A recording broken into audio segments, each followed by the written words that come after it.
गुजरात का मुख्यमंत्री होना और हरियाणा का मुख्यमंत्री होना बहुत फर्क है। हरियाणा का मुख्यमंत्री चाहे एक दिन रह जाओ बहुत बड़ा आदमी होता है। 3 लोगों को छोड़ किसी चर्चा नहीं होती है, या तो मुख्यमंत्री की, या अनिल विज की, या दुष्यंत चौटाला की। हरियाणा पड़ोसी राजस्थान से प्रो है, हमारा राजस्थान में कोई लेना देना नहीं। हम तो दिल्ली से कोई लेना देना नहीं। दिल्ली में केजरीवाल राज कर रहा है, हमें यहाँ पूछते भी नहीं उसको। अब मोदी जी हैं सुमो पहलवान 108 किलो के और 56 इंच की छाती वाले, उनकी लड़ाई है 48 किलो की पहलवान राहुल गांधी से। मैं अपना एक आपकी तरह मेरा वेंचर है गुरुकुल ऑफ पॉलिटिक्स, उसका नाम है। जी। तो आपके चैनल को जो सब्सक्राइब कर रहे हैं मेरे वाले को भी तो कर देंगे। धर्मेंद्र जी का चैनल सबको पता होगा, लेकिन फिर भी हमारे जो ऑडियंस इस इंटरव्यू को देख रहे हैं, गुरुकुल ऑफ पॉलिटिक्स धर्मेंद्र जी का, डॉक्टर सतीश त्यागी जी को आप डेली कम से कम सुन सकते हैं। हरियाणा की राजनीति पे जो भी अपडेट्स हैं, धनखड़ जी, आप भी खुद बहुत मैच्योर जर्नलिस्ट हैं हरियाणा के, और आपने बहुत काम किया हरियाणा के पॉलिटिक्स में।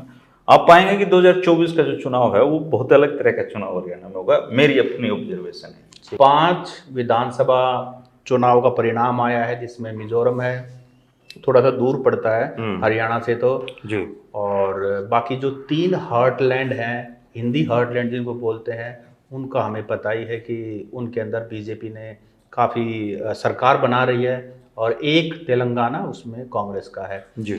तो एक हरियाणा का मानस वैसे तो दिल्ली के नज़दीक है, बड़ा पॉलिटिकली अवेयर है, लेकिन मैंने ऐसे लोगों के मुंह से सुना है कि माहौल बदल रहा है, जो अब तक ये कहते थे कि एक तरफा माहौल है।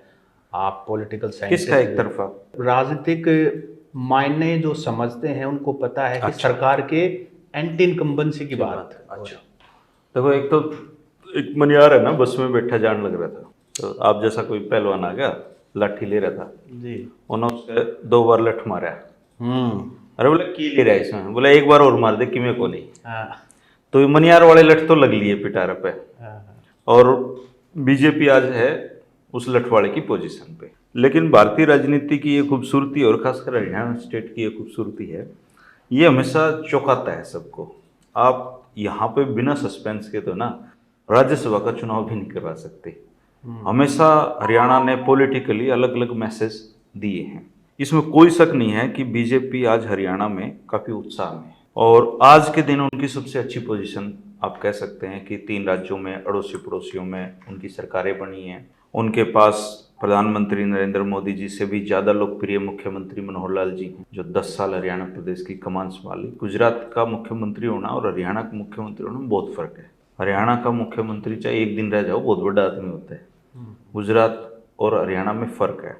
तो मनोहर लाल जी जैसे यशस्वी मुख्यमंत्री हरियाणा में हैं, 9 साल सरकार को हो गए हैं। धर्मेंद्र जी, आप यशस्वी कह रहे हो या आपको कटाक्ष उसमें नहीं, कह रहे हो? कटाक्ष तो नहीं है, क्योंकि मैं और आप वो व्यक्ति हैं जो आम आदमी तक चाय की टपरी पे चाय पीने वाले आदमी हैं, तो यशस्वी मुझे हजम नहीं हो रहा है। देखो ऐसा है जी, मनोहर लाल जी एक मायने में तो यशस्वी हैं ही जी। अब वो चौधरी बंसीलाल और भूपेंद्र सिंह हुड्डा इस श्रेणी के व्यक्ति तो बन ही चुके हैं हरियाणा की कमान संभालने के उसमें, कुर्सी पे बैठने के हिसाब से। में तो बाबा रामदेव कहा करते हैं कि हरियाणा का मुख्यमंत्री तो लाट साहब होता है, तो लाट साहब तो बन ही चुके हैं वो, उसमें तो कोई दो राय नहीं।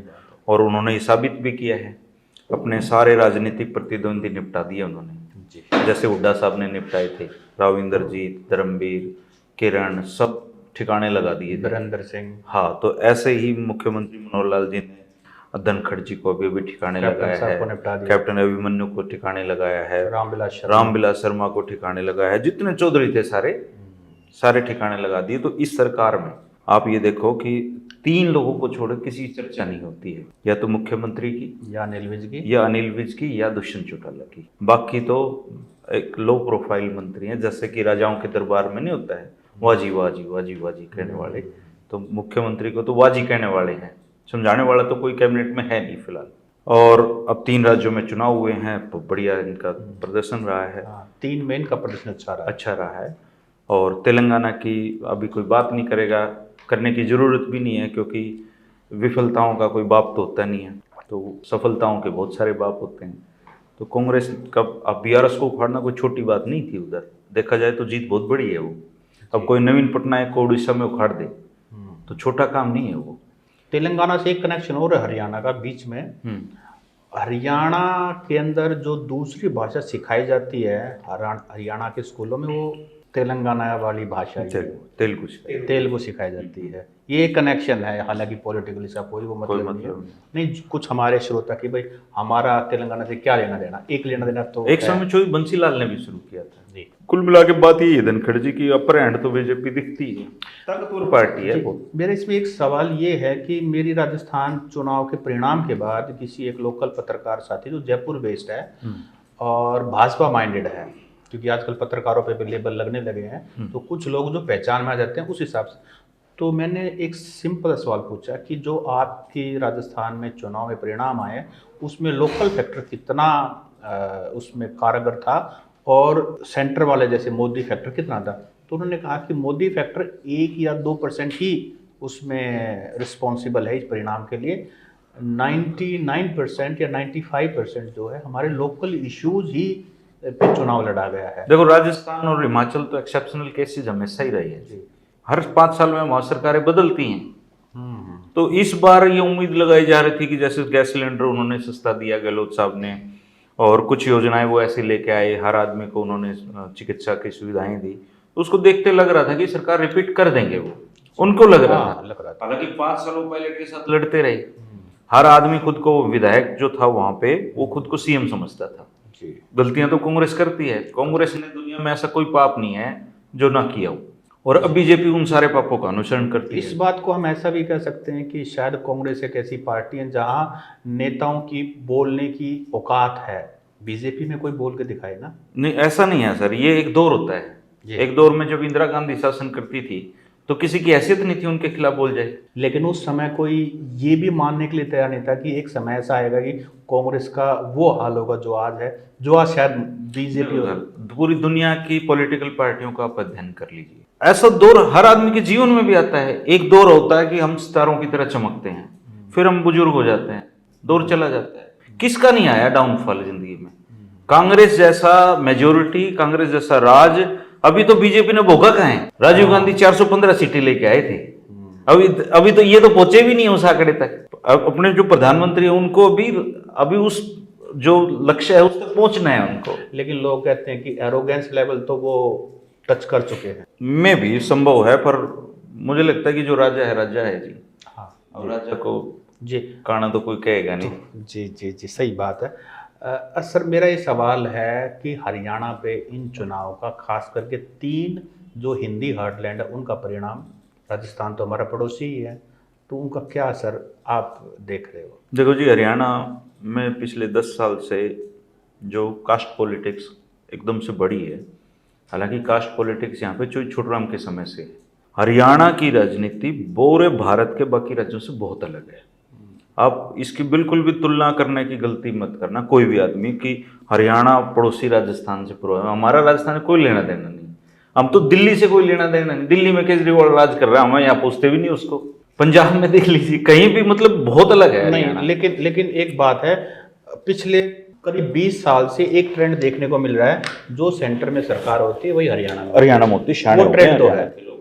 और निश्चित तौर पे मोदी जी को जैसा कह रहे हैं कि कोई चुनौती अब 24 में तो लग नहीं रही है। देखो लड़ाई होती है 2 पहलवानों में, 48 किलोग्राम वेट कैटेगरी में, 52 में, 55 में, 56 में कैटेगरी बना रखी है। तो उसमें क्या होता है, 19-21 पहलवान होते हैं। अब मोदी जी हैं सुमो पहलवान 108 किलो के और 56 इंच की छाती वाले, उनकी लड़ाई है 48 किलो के पहलवान राहुल गांधी से। तो कोई मुकाबला नहीं है ना। जैसे अब बचपन में सुनते थे कि चींटी भी हाथी को हरा सकती है, तो वो सूंड में घुस जाएगी और तो हाथी चिंगाड़ मारेगा।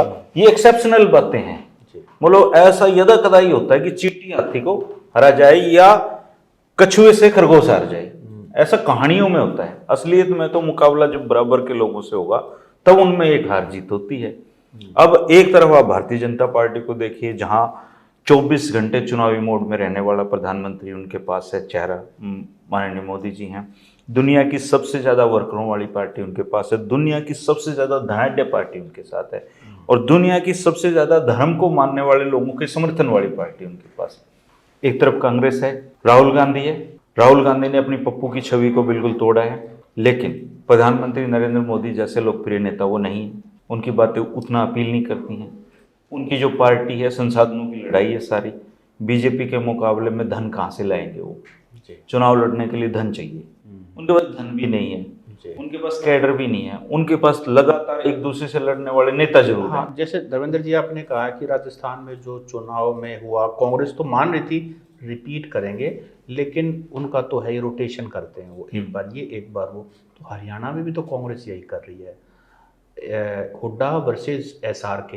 हरियाणा में भी तो मैसेज यही जा रहा देखो, है। आप अगर 2014 के चुनाव की बात आप करो, 2014 में हरियाणा में बीजेपी में भी ऐसे ही धड़े थे। खट्टर को लग रहा था वो सीएम बनेगा, कैप्टन अभिमन्यु के समर्थकों को लग रहा था वो बनेंगे, धड़े थे उसमें भी। धड़े तो थे, धड़े कांग्रेस में भी हैं, कांग्रेस में धड़े तो हमेशा ही रहे हैं। बात यह है कि जो जितना छोटा चुनाव होता जाएगा, लोकसभा के चुनाव अलग होते हैं, विधानसभा के चुनाव अलग होते हैं, सरपंच के चुनाव बहुत ही अलग होते हैं। तो आप विधानसभा के स्तर पे मायने ये रखेगा कि कैंडिडेट कौन है, उसके कास्ट पॉलिटिक्स क्या है, और कैंडिडेट की मेहनती कितना है। अब जो आमतौर पे कांग्रेस करती है कि जो सीटिंग विधायक है उनको टिकट देती है, राजस्थान में मोस्टली सीटिंग विधायकों को टिकट दी और वो हार गए। बीजेपी ने ये गलती नहीं की, बीजेपी कभी ये गलती नहीं करती। पिछली बार उन्होंने काफी विधायकों के टिकट काटे, राव नरवीर जैसे स्ट्रॉन्ग मंत्री का टिकट काट दिया।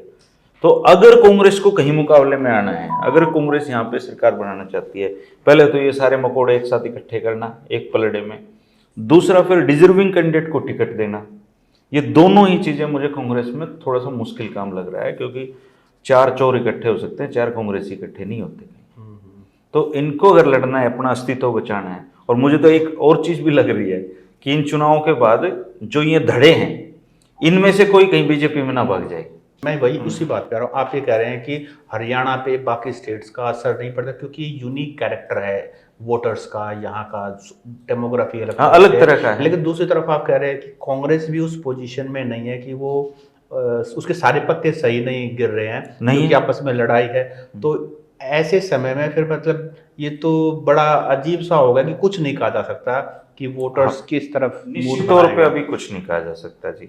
अच्छा, एक और की बात करें, ये जो 4 स्टेट्स में जो चुनाव के परिणाम आए हैं, अगर वोट शेयर की बात करें तो कांग्रेस का वोट शेयर इंटरेस्टिंगली ज़्यादा है 4 स्टेट्स का, और मेरे बीजेपी के नेता थे, अभी हम आपके मित्र, मेरे भी मित्र हैं, वो मंत्री थे, हार गए। तो उनसे मेरी चर्चाएं हो रही थी कि मेरा वोट परसेंटेज बढ़ा इस चुनाव में जी। तो मैं उनको कहा कि आपका वोट परसेंटेज घट के रह जाता 1%, और आप 1 वोट से चुनाव जीत जाते, और वो बढ़िया था। ये वोट शेयर सिर पे धर के नाचेंगे वोट शेयर को, क्या करोगे? सत्ता महत्वपूर्ण है सर। मैं यहाँ तो जमानत जब्त होने के बाद भी विधायक चुना जा सकता है आदमी, ऐसी कंडीशन हुई है। वो तो आपकी बात सही कौन है, पूछेगा वोट शेयर लेकिन में? जो बीजेपी आज से कुछ साल पहले तक कांग्रेस मुक्त भारत कहती थी, वो कहना कांग्रेस मुक्त भारत बीजेपी से कभी नहीं हो सकता। कांग्रेस भारत की आत्मा है, आम आदमी की। अब बीजेपी का क्या हो गया? बीजेपी का कांग्रेसीकरण तो हो ही रखा हो है। चुका है।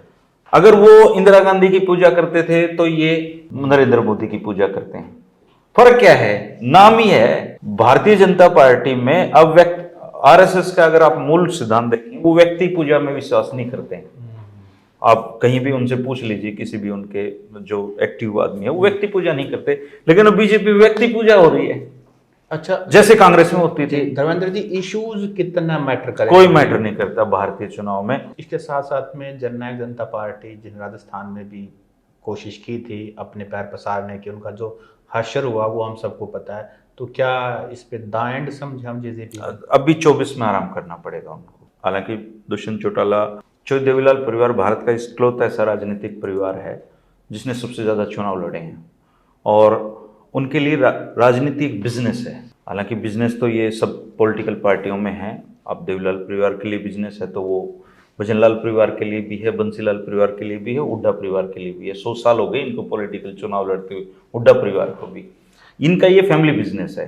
अच्छा, एक आखिरी सवाल, मोस्ट प्रोबेबली ऐसा देखा जा रहा है हरियाणा में लोकसभा और विधानसभा चुनाव इकट्ठे होंगे, तो क्या इससे कोई फर्क पड़ेगा? इससे फर्क पड़ेगा, इनसे लोगों का ध्यान लोकसभा में कम रहेगा।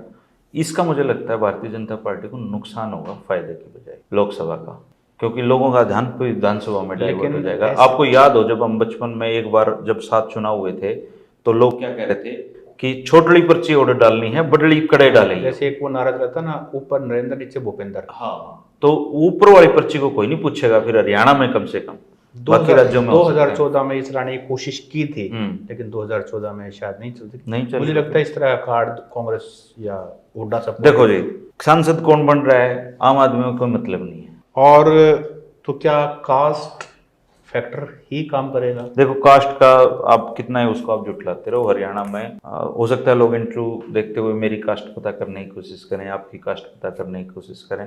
आजकल हर कोई जातिवादी है, ऐसा शो करते हैं लोग कि वो जातिवाद में यकीन नहीं करते, लेकिन सच्चाई ये है कि इन नेताओं से भी जातिवादी हम लोग हैं। हाँ, वो हमारा रिफ्लेक्शन है। रिफ्लेक्शन, हम मतलब आज के दिन आम आदमी ज़्यादा जातिवादी है, और नेताओं को तो जी उनके लिए फर्टाइल लैंड है, वो उनको जो चीज़ें सूट कर रही हैं वो ऐसा माहौल दे रहे हो। आप जब नेता से ये सवाल ही नहीं करोगे कि तुमने क्या किया, तुम्हारे पास कितनी अभी संपत्ति है, 5 साल में कितनी बना ली तुमने, हमारे लिए क्या काम करोगे, तुम्हारे पास ये बड़ी गाड़ी कहाँ से आई, अब जब सवाल ही नहीं करोगे तो वो जवाब क्यों देगा आपको? तो क्या बीजेपी सीएम फेस भी चेंज कर सकती है? मुझे नहीं लगता कि इतने लोकप्रिय मुख्यमंत्री को चेंज करेंगे भाई। 10 साल तो राज करते हुए हो गया। एक तरफ आप कह रहे हैं कि कोई काम अचीवमेंट है नहीं, दूसरी तरफ लोकप्रिय है जी, लोग पर ये कह रहे हैं, काम मांग कर रहे कह रहे हैं। लोग मांग कर रहे हैं काम, किसने मांगा काम इनसे? नहीं, ये तो बीजेपी एज ए जर्नलिस्ट हम लोग इनसे उम्मीद कर रहे हैं ना, एज ए जर्नलिस्ट हम आकलन कर रहे हैं कि मनोहर लाल जी काम करें, लोगों को तो नहीं चाहिए। नहीं, आप गांव में जाकर देखो, क्या कह रहे हैं कि हमारा छोरा नौकरी नहीं लगा है और हमारी इनकम, देखो वो दौर चले गए, कर्जा बढ़ गया है। वो दौर चले गए जब छोरे नौकरी नेता लगाते थे। अब आप देखो ये जो इनका कौशल निगम है, इसमें छोटे से छोटा बीजेपी का आदमी है, उसने कौशल निगम में अपने भर्ती करवाए हैं बच्चे, और आम आदमी को ये पता नहीं है। तो इन्होंने जो बैकडोर एंट्री थी उसके रास्ते अलग तरीके के डेवलप कर लिए कि कौशल निगम से भर्ती करवा लें।